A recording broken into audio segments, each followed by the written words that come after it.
Hola, bienvenido a nuestra lectura de la Biblia en un año. Estamos en el día número 63 y nos corresponde leer el Evangelio según San Mateo. Hoy vamos a leer de los capítulos número 23 al 25 en este libro, así que comenzamos en el nombre de nuestro Señor Jesús. Dice entonces aquí, Jesús acusa a escribas y fariseos. Y vemos en el versículo 2 que dice, en la cátedra de Moisés se sientan los escribas y fariseos. Así que, todo lo que os digan que guardéis, guardadlo y hacedlo. Mas no hagáis conforme a sus obras, porque dicen y no hacen. Porque atan cargas pesadas y difíciles de llevar y las ponen sobre los hombros de los hombres, pero ellos ni con un dedo quieren moverlas. Y ahorita vamos a ver un poquito de lo que ellos hacían ahí, puedes leer, pero nosotros tenemos que tener ese cuidado porque, por ejemplo, yo le digo a una persona, y la palabra de Dios dice que no hay que mentir, pero yo soy una mentirosa. Yo estoy dándole carga a otra persona que ellas hagan, pero yo estoy enseñando algo que yo no hago.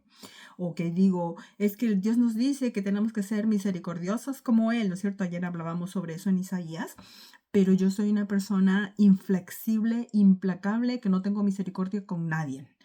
¿Cómo? O sea, por eso Dios les está diciendo, ustedes tienen que ser como ellos. ¿Y qué les dice el Señor, verdad? Que ellos eran hipócritas. A cada rato les decía que eran unos hipócritas porque querían simplemente matarlo, atacarlo, a cualquiera que se levantaba para querer a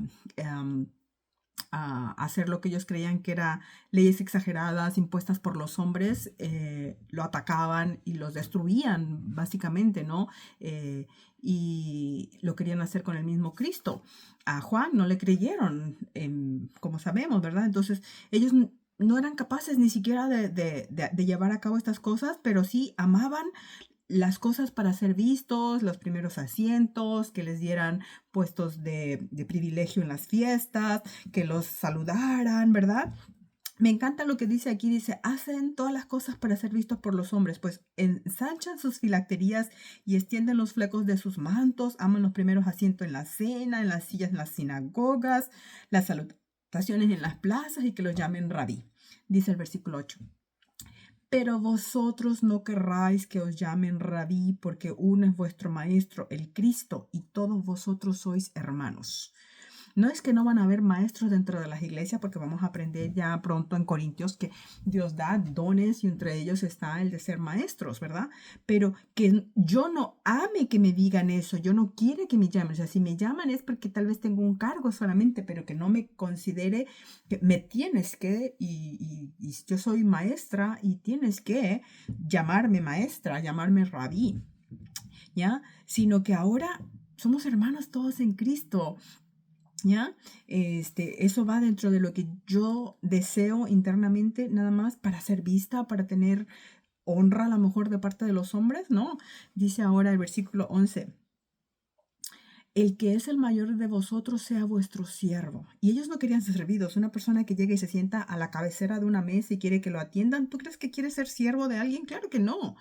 Dice, porque el que se enaltece será humillado y el que se humilla será enaltecido. Porque ellos querían llevar en sus ropas las filacterías ensanchadas, porque ellos querían llevar esos flecos en sus mantos, para que cuando pasaran por las calles fueran reconocidos por lo que ellos eran fariseos. Cuidado. Entonces ellos no querían ser humillados. Ellos querían que cuando fueran por las calles ser enaltecidos, ser tratados así como acá arriba, ¿no? Entonces ese no es un hijo de Dios. Así no nos comportamos entre nosotros. El que quiera ser el mayor, dijo, ¿verdad? Cristo, lo leímos hace poco tiempo atrás, tendría que ser como el menor. ¿Ya?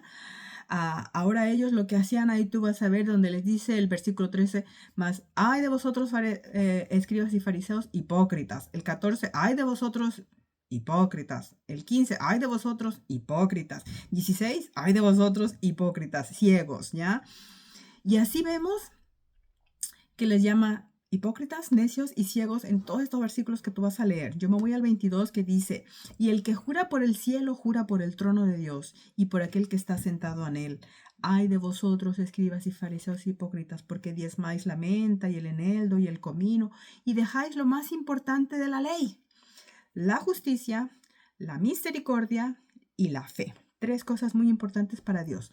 Esto era necesario hacer sin dejar de hacer aquello. O sea, no significa que solamente me dedico a hacer la ley, a dar mi diezmo, a cumplir estas cosas.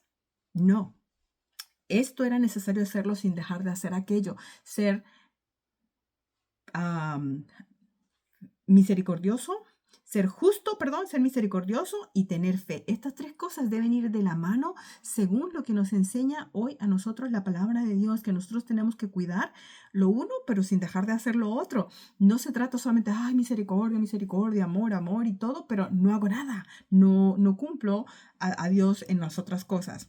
¿Ya? Bien importante porque no podemos ni caer en el legalismo, pero tampoco podemos dejarlo. No podemos caer solamente en el puro amor, amor, amor y misericordia, misericordia, pero tampoco podemos dejarlo. Tienen que ir de la mano. Bien, de ahí vamos a saltar al versículo 28 que dice, así también vosotros por fuera a la verdad os mostráis justos a los hombres, pero por dentro estáis llenos de hipocresía e iniquidad. ¿Ya? Aquí Dios está hablándole nuevamente, sigue hablándole a los fariseos que parecen sepulcros blanqueados, ¿no es cierto? Que nosotros no puede haber hipocresía, no puede haber iniquidad, que por fuera, ¿verdad?, no nos mostremos justos, pero que internamente no lo seamos. Dios está pesando nuestros corazones, Dios está examinando nuestros pensamientos, Dios está inclusive juzgando nuestras intenciones, porque puedo hacer algo supuestamente bueno, pero lo hago con una intención diferente, ¿ya? Decir algo, le ayudo a alguien en algo, pero porque estoy esperando que a la próxima más le vale que no me niegue un favor porque yo lo acabo de ayudar, ¿eh? Y de hecho a veces, mira, yo ya te ayudé, ahora necesito que tú me ayudes a mí. Y lo ponemos como una condición. Entonces, esa es una intención equivocada para hacer algo. Entonces, nosotros tenemos que no solamente mostrarnos justos, sino en realidad hacerlo, ¿ya? Y no hacer nada por hipocresía primeramente, ¿ya? Hipócritamente, pero tampoco iniquidad, maldad, con una mala intención ya o con un mal pensamiento o de ventaja con nadie, ¿ya? Entonces ahora dice el 34, por tanto, he aquí yo os envío profetas y sabios escribas, y de ellos a unos mataréis y crucificaréis, y a otros azotaréis en vuestras sinagogas y perseguiréis de ciudad en ciudad. Vimos esto en la historia, ¿verdad? Los cristianos, los primeros cristianos fueron perseguidos por los romanos, fueron atacados, fueron muertos en el circo romano, fueron atacados por los mismos fariseos. Por ahí vamos a leer un poquito y bueno, aprendimos en Romanos.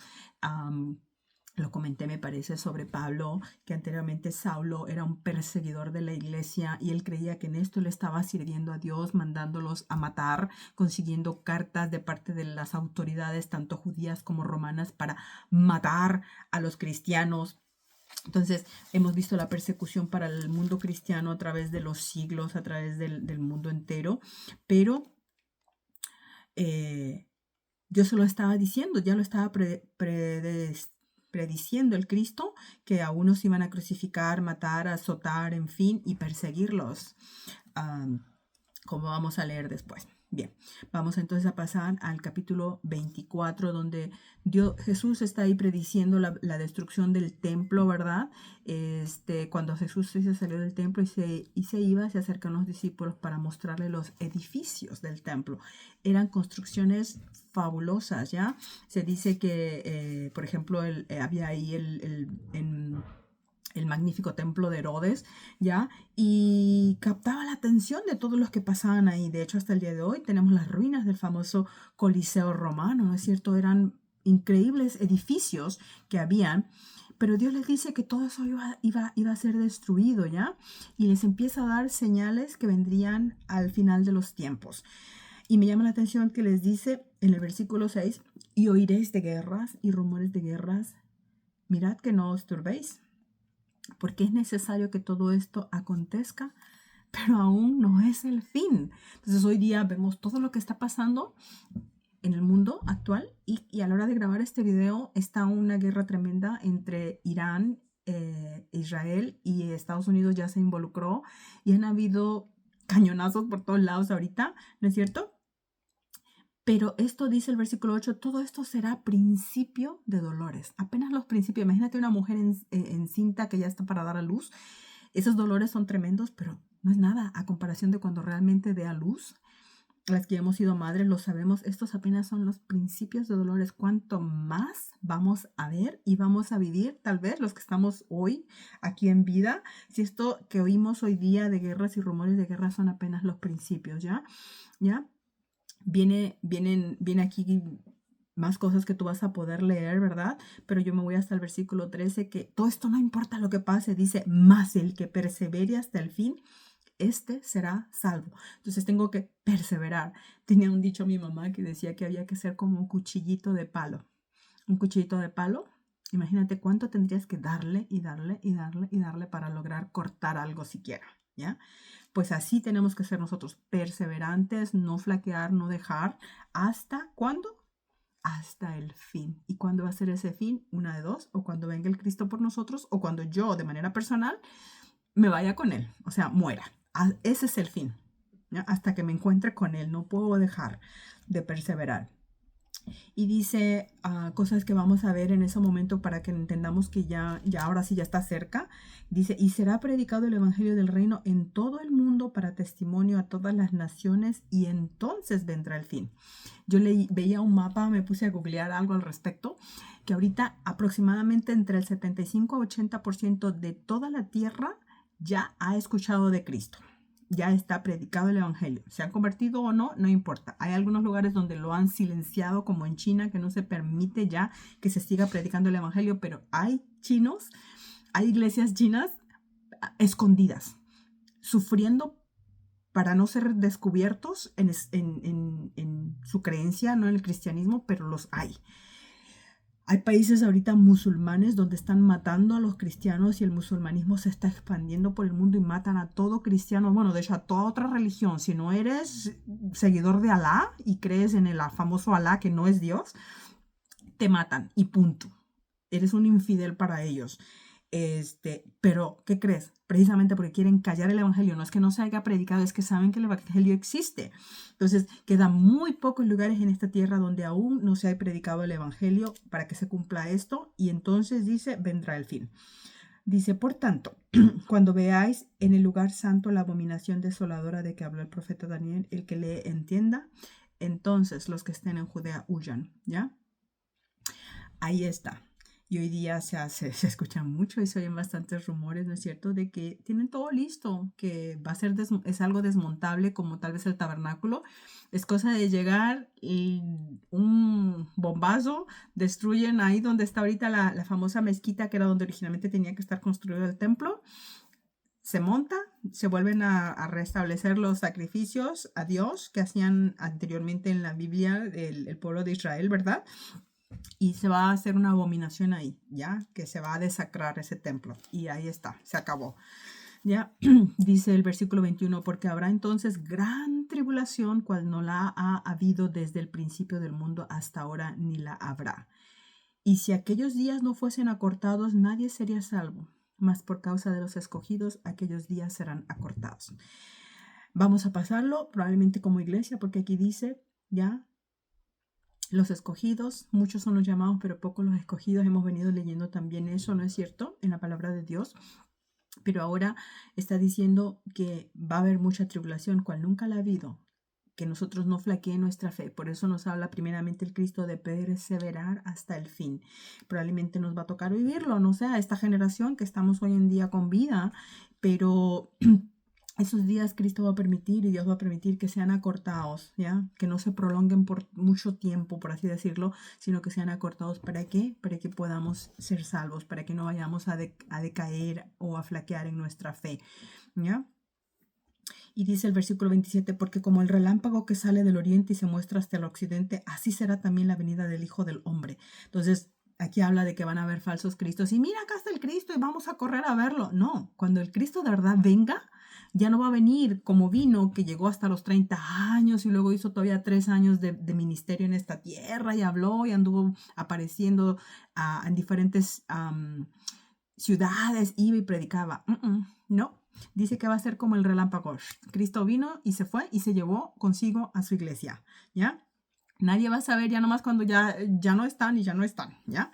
Dice, así será la venida del Hijo del Hombre, porque donde quiera que estuviera el cuerpo muerto, ahí se juntarán las águilas. Entonces, esos cuerpos muertos, esos Cristos muertos falsos, ahí se va a ir a juntar la gente. Entonces, si eso pasa, no hagas caso. No hagas caso, porque eso no es verdaderamente el Cristo, donde se esté juntando el montón de cuerpo muerto, las águilas que van a llegar volando ahí, los opilotes, yo diría, ¿no? No, ahí no está Cristo, para que no nos engañen con esas cosas de que aquí está el Cristo. Hoy en día pueden hacerse muchísimas cosas con la tecnología, entonces cuidado, pueblo de Dios, que no nos vayamos a engañar, no vamos a ser engañados. Cristo va a venir, dice, como un relámpago, primeramente, a recoger a su pueblo, a su iglesia, a los que estén vivos. Dice que los muertos serán resucitados, van a salir de las tumbas y después nos encontraremos todos con Cristo ahí en las nubes. Más sin embargo, su segunda venida, cuando ahora sí Él venga a la tierra, porque esto de lo que habla, Él no va a pisar tierra, por así decirlo, ¿verdad? Pero ahora, la venida del Hijo del Hombre, que empieza en el capítulo 29, dice, e inmediatamente después de la tribulación de aquellos días, y da muchas señales de lo que van a suceder en el ámbito físico natural de la creación de Dios. Dice, entonces, versículo 30, aparecerá la señal del Hijo del Hombre en el cielo. Mucha gente dice que va a aparecer una tremenda cruz en el cielo. No sé, yo no voy a empezar a tratar de imaginarme nada en este momento, pero dice, entonces lamentarán todas las tribus de la tierra y verán al Hijo del Hombre viniendo sobre las nubes del cielo con poder y gran gloria. Ahí ya Cristo va a regresar, pero ya no va a regresar ni manso ni humilde, como vino la primera vez, nacido de un pesebre, un carpintero que no tenía casa, no tenía ni dónde recostar su cabeza. Él mismo lo dijo, que lo humillaron, que lo maltrataban, que querían humillarlo públicamente, avergonzarlo, hacerlo caer en juegos de palabras. Nada de eso va a ser igual. Él vendrá, dice ahora, con poder y gran gloria. Esa va a ser realmente la segunda venida de Cristo, cuando venga a la tierra y todo ojo le verá, dice la palabra de Dios, ¿verdad? Y para que no creamos que esto es mentira, después dice el versículo 35, el cielo y la tierra pasarán, pero mis palabras no pasarán. Pero del día y de la hora nadie sabe, ni aun los ángeles de los cielos, sino solo mi Padre. Podemos ver señales y podemos imaginar, ya falta poco tiempo, ya se acerca, pero de exactamente día y hora no sabemos. Solamente Dios nos dice, estemos preparados, estemos listos, ¿ya? Seamos sal para este mundo. ¿Qué quiere decir? ¿Qué pasa si tú comes mucha sal o algo muy salado? ¿Qué pasa? Te da sed, quieres tomar agua. Que yo sea sal para este mundo, que yo logre hacer que la gente tenga sed de Dios, que quieran conocer más a Dios, que quieran llegar a Dios, que quieran venir a Él. Eso es que yo sea sal, y luego que seamos luz, que ahora yo ilumine el camino para que la gente llegue a este Cristo, que les muestre por dónde puedan caminar, ¿ya? Para que cuando Él venga ya esté así. Entonces dice 42, velad pues, porque no sabéis a qué hora ha de venir vuestro Señor, ¿ya? Dice el 48, pero comparando cómo sería, dice que para que estemos preparados, nosotros tenemos que estar velando, siendo esa sal y siendo esa luz para este mundo. Pero dice el 48, si aquel siervo malo dijera en su corazón, mi señor tarda en venir, y comenzare a golpear a sus consiervos y aún a comer y a beber con los borrachos, vendrá el señor de aquel siervo en aquel día que él no espera y a la hora que no sabe, y lo castigará duramente y pondrá su parte con los hipócritas, y allí será el lloro y el crujir de dientes. Entonces, yo no puedo, mientras que el Señor venga, dejar de hacer lo que me corresponde hacer y empezar a maltratar a mis consiervos que Dios tiene, que son mis otros hermanos en Cristo, creyentes en el Señor. Debo de tratarlos con honor, con respeto en todo momento. Yo no puedo decirle a una persona necio, tonto, torpe, menos a un creyente, porque eso es maltratar a otro consiervo mío, porque lo vas a leer aquí, ¿no es cierto? Que los empezó, dice, a maltratar y no les daba su alimento a tiempo, no los cuidaba, ya dice.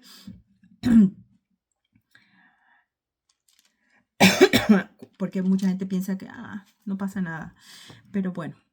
Y de ahí es que viene la famosa parábola de las 10 vírgenes, estar preparados, ¿ya? Dice entonces, dice el reino de Dios será semejante a 10 vírgenes que tomando sus lámparas salieron a recibir al esposo.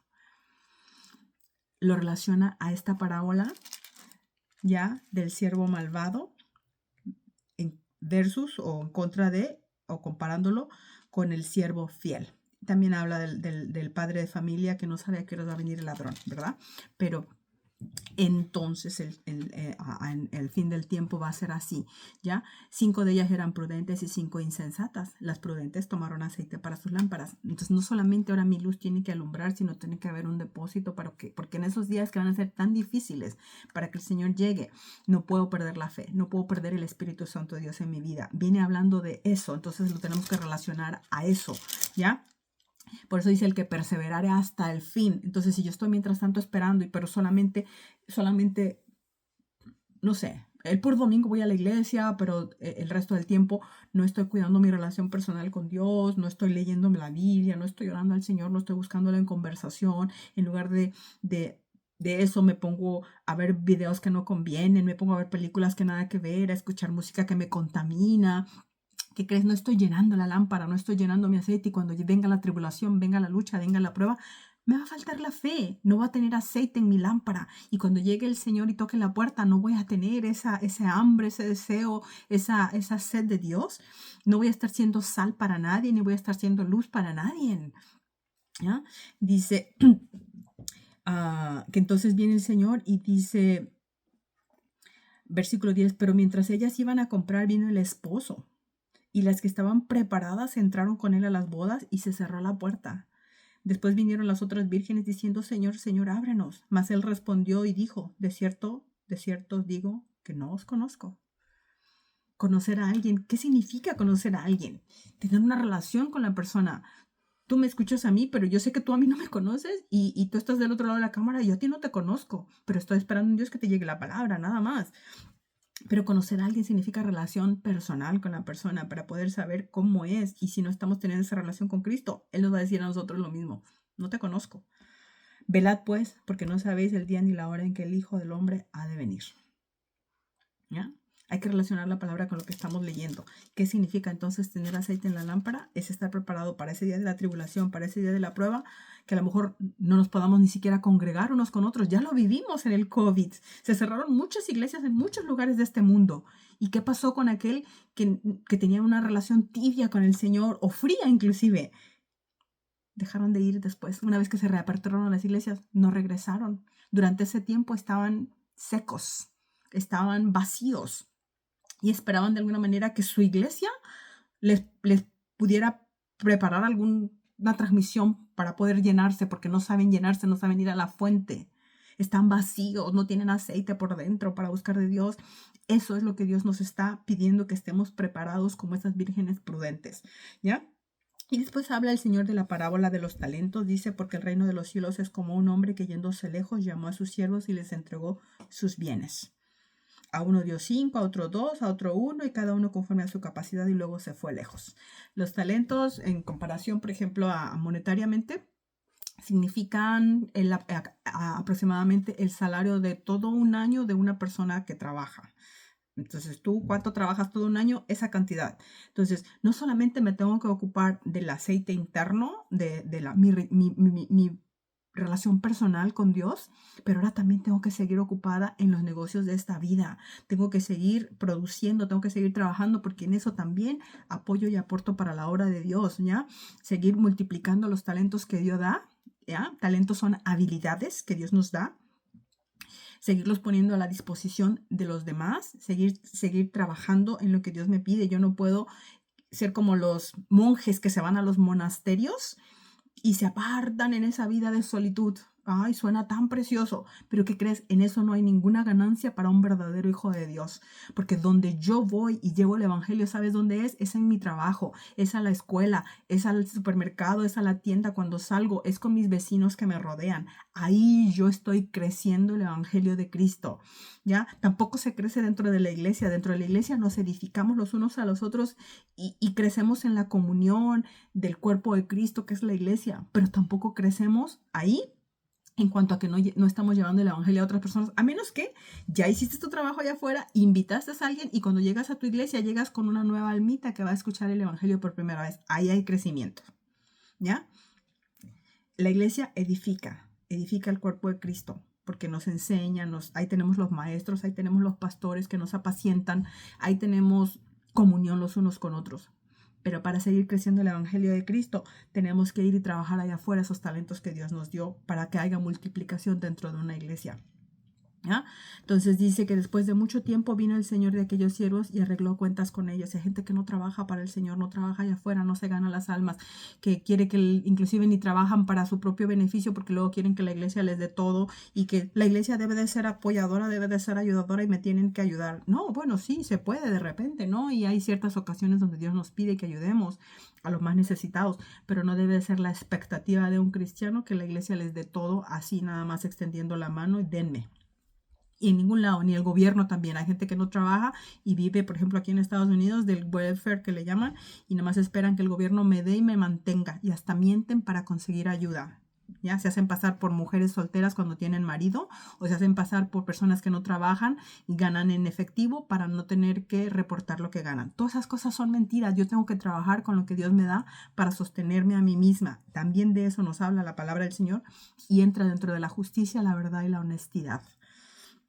Ahora dice, cuando pide cuentas, muchos de ellos entregan muy buenas cuentas, pero llega a uno que el versículo 26 no da buenas cuentas. Escondió, enterró lo que Dios le haya dado, ese talento, ese dinero del equivalente de un año, no lo puso a trabajar. Y dice él, respondiendo su señor le dijo, siervo malo y negligente, ¿sabías que ciego donde no sembré y recojo donde no esparcí? Por tanto, debías haber dado mi dinero a los banqueros y al venir yo hubiera recibido lo que es mío con intereses. Ahí está. Escuché a un pastor decir, me encantó la enseñanza. Muchas veces tú dices, es que yo no puedo salir a predicar, yo no puedo hablar, yo no tengo el don. Pero sabes que si tú estás trabajando en un trabajo que te remunera, tú das ese dinero para las misiones, para tu iglesia, para los misioneros, y sabes que ellos van a poder llevar el evangelio y Dios va a recompensar aquello. ¿Ya? Dice el versículo 29, porque el que tiene le será dado y tendrá más, mas el que no tiene, aún lo que tiene le será quitado. Entonces, si no estás produciendo para el evangelio, hasta lo poco que tengas, Dios te lo va a quitar. Qué pena. ¿Ya? Versículo 31 dice, cuando el Hijo del Hombre venga en su gloria y todos los santos, sus santos ángeles con él, entonces se sentará a su trono de gloria y serán reunidas delante de él todas las naciones y los va a apartar a unos y a otros como aparta el pastor las ovejas de los cabritos. Pondrá las ovejas a su derecha y a los cabritos a su izquierda. Así que el rey va a pedir cuentas de nosotros, sus hijos, de su pueblo y también de los que no son. Y me llama la atención que dice el versículo 40, y respondiendo el rey les dirá, de cierto os digo, por cuanto lo hiciste a uno de estos mis hermanos más pequeños, a mí lo hiciste. Tú vas a leer de lo que se trata ahí, porque les dice, bienvenidos al reino. Entonces ahí aplico, por eso digo, todo lo tengo que ir relacionando con la palabra. Habla de cuestiones monetarias, habla de que tú des de comer, des de beber. ¿Y eso qué crees? ¿Cómo lo vas a conseguir? Con dinero. Necesitas dinero para comprar comida y dársela al pobre. Necesitas dinero para pagar agua o bebidas y dársela al que necesita. Comprar ropa para vestir al que no tiene con qué vestirse. O sea, no podemos separar las bendiciones materiales que Dios nos da en esta tierra con la ayuda que le podemos dar al que lo necesita, ¿ya? Cuando te vimos forastero, hambriento, bueno, pero también a los otros les responderá diciendo, por cuanto no hiciste esto a uno de estos más pequeños, tampoco a mí me lo hiciste. Y ahí aplicamos el trabajo que hacemos. Dice, e irán estos al castigo eterno y los justos a la vida eterna, versículo 46 y último de nuestra lectura de hoy día. Que esta última parte, este juicio de las naciones nos deje pensando cómo estoy trabajando con esto de las lámparas, con aceite o sin aceite. Está el Espíritu de Dios en mí que me mueve a hacer las cosas. Estoy siendo sal, estoy siendo luz, pero también monetariamente esas habilidades, esos talentos, ¿cómo los trabajo? ¿Se los doy al más necesitado? ¿Comparto? Está en mí ese amor, esa misericordia. Es importante hacer esto sin dejar de hacer aquello, a cumplir la ley, hacer las cosas, pero también ser misericordioso, tener justicia y tener fe, ¿ya? Entonces el Señor bendiga tu vida. Que Dios te siga hablando como siempre, porque yo sé que el Espíritu de Dios nos habla de manera bien específica a cada uno de nosotros. Esto es lo que a mí el Señor también me da, porque para mí también es la palabra en este día. Así que el Señor siga bendiciéndote y hasta la próxima.